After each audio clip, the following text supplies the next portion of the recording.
The ramifications of last week's general election will be felt far and wide.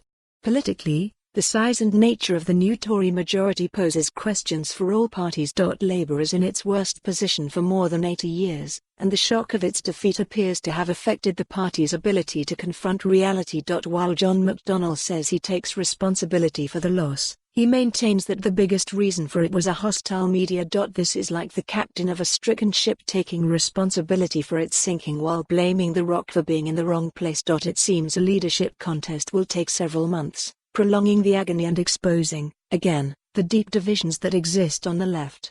Boris Johnson, meanwhile, plans to hit the ground running.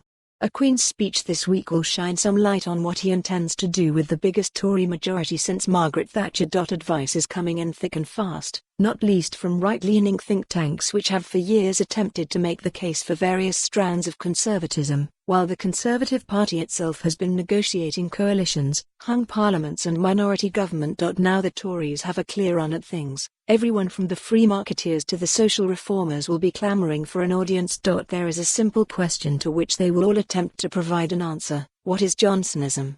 The manifesto doesn't provide much of a clue, other than an appetite for more public spending. The document was designed to avoid making waves, but now much of the country is under a sea of blue. The task of formulating a legislative and philosophical narrative becomes urgent.Speaking to his closest aides as the scale of his win became clear. Johnson stressed the need to recognize the priorities of his new electorate, comprised as it is of many people who had only ever voted Labour before. He said, we must deliver for these people, we can't go back to being the Tory party of the old days.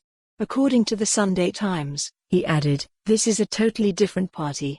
David Cameron once said something similar, but he was trying to make the party more liberal. Johnson's stunning victory was, to a large extent, in spite of Cameron's successes. How he recognizes and responds to this will define much more than the Queen's speech on Thursday. Main image, Getty. For more on this story, visit the news article link.